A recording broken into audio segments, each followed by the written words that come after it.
This is a Ghost Dog mixtape original.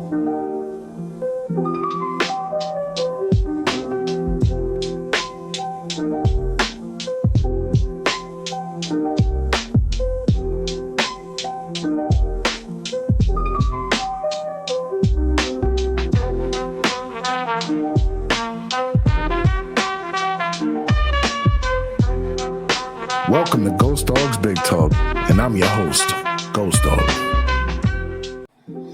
It's your boy Ghost Dog, back at it again.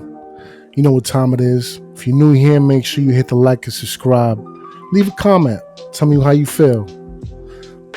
But that being said, man, we over here trying to fill in the space, counting down the minutes, the seconds, if you will, as we get closer and creep closer and to that season opener. So in the meantime, we as Giants fans are left to our devices and to, trying to see any bit of scrap of news coming out of OTAs and whatnot, especially now that the OTAs and mandatory minicamp has officially ended. It's a little bit of a cool down period here, we as Giants fans, as I said, we are just locked in for any little bit of news. And, I came across a couple good things here that I've noticed here, man.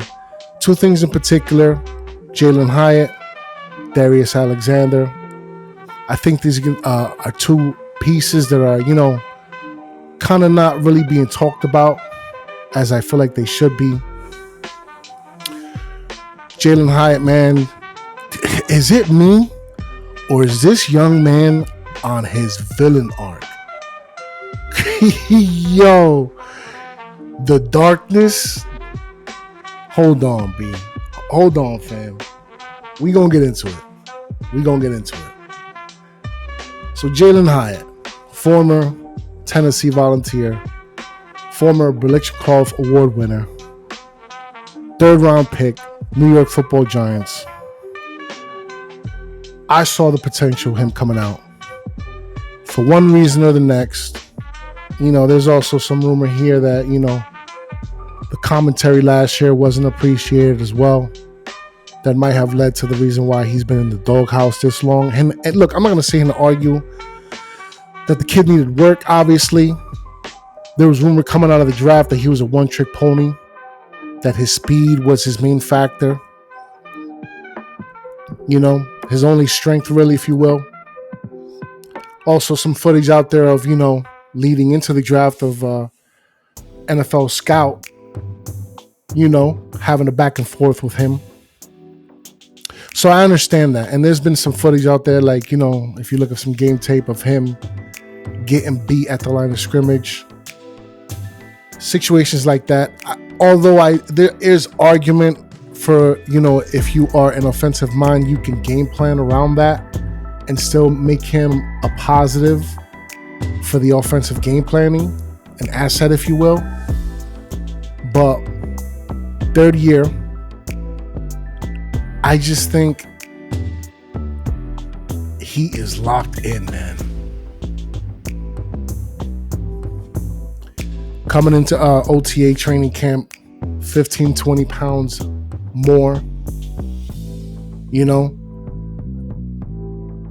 I think his size was an issue at the line of scrimmage. I think him being bigger, not really losing a step in his speed, can only be an asset, I feel. I think, and shouts out to the wide receiver coach, Grow, I believe his last name is. Nothing but good things to say about him coming into training camp. Locked in, focused, hungry, ready. Third year. Watch out. That young man will see the end zone this year multiple times. And we might have a situation here where we might have a three-headed race between the Malik Neighbors, a Slayton, and a Jalen Hyatt. Because make no mistake, man, you give Russell Wilson time, and he's going to make you pay, especially downfield. Make no mistake about it. But we're going to get into this little article here. so that way we can have some direct quotes to go by. This is a Twitter post by the ML Football. Giants former third round pick receiver Jalen Hyatt posted a message to the world. I hold grudges. I ain't forgot. I hold grudges. I ain't forgot. Crazy. But who is he saying that to?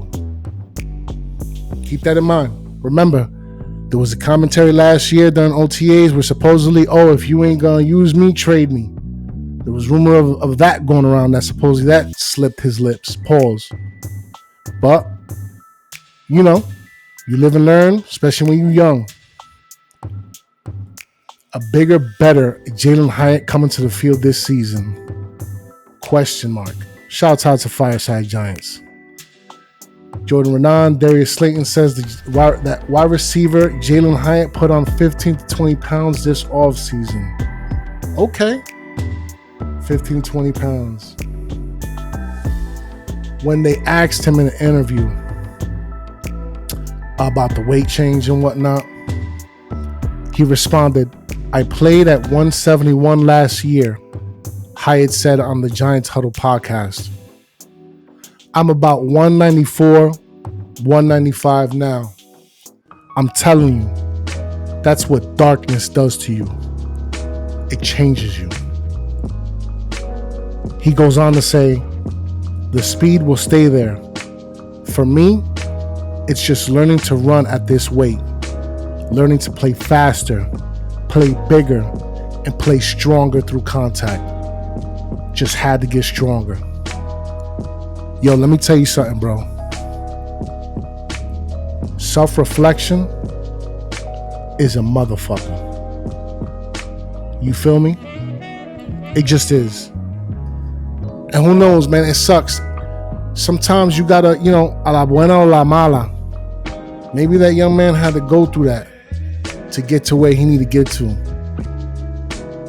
But make no mistake about it, Jalen Hyatt is going to be the antagonist to somebody's story this year. And I cannot wait to see who it is. I'm telling you, this is what the darkness does to you. This is like some Bane from Batman type ish right here. Word up. I was born in it. Bred in it. What did he say? Bred in it? I did not see the light of the sun until I was already a man type talk. That's what I'm hearing out of Jalen Hyatt right now. So, yo, watch out, man. It's going to be crazy. Oh, man, if this offensive line, I cannot reiterate that more. If this offensive line can be middle of the pack, yo, watch out. It's going to get crazy. It's going to get bonkers. But segueing into a little bit of a defensive stuff that I've seen, Darius Alexander, another key piece. I think he's not being talked about enough, especially when it comes to stopping the run game, especially in our division.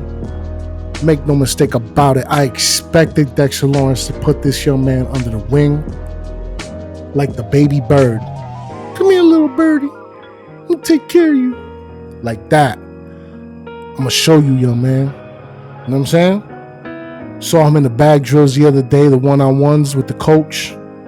Dexter Lawrence right next to him. Man, listen. Talking about stuffing the gap. Holding 26 to where he need to be held at.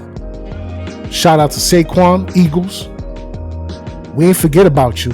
We damn sure ain't forget about you. You know what I'm saying? Let's not sleep on the Commanders either. They still got old ass Eckler over there, and the young man, I forget his name, it might be Martinez or something like that. He's pretty good. But yeah, man, and we can't sleep on the Cowboys either. And if I'm not mistaken, we playing up against a couple good running backs this year, so we definitely need a piece like a Darius Alexander next to a Dexter Lawrence to stuff them gaps. And yo, I love that young man's explosiveness off the line. very aggressive with his hands. Make no mistake. Major key when looking at trench players on both sides of the ball. You got to look at them hands and you got to look at them feet. But them hands, pay attention. Darius Alexander is going to be a problem. He is going to be a major issue. But yeah, man, pay attention. Stay tapped and tuned in for future content. As I said, the closer we get to the football season, the more content we'll be doling out. Shouts out to the Aboriginal Sports Network. You know what it is. Ghost Dogs, Big Talk. Peace. Let me tell y'all something. Why don't you go ahead and hit that button? If y'all feel the vibe, just click subscribe. And if you appreciate the way I spit on the mic, then please smash that like.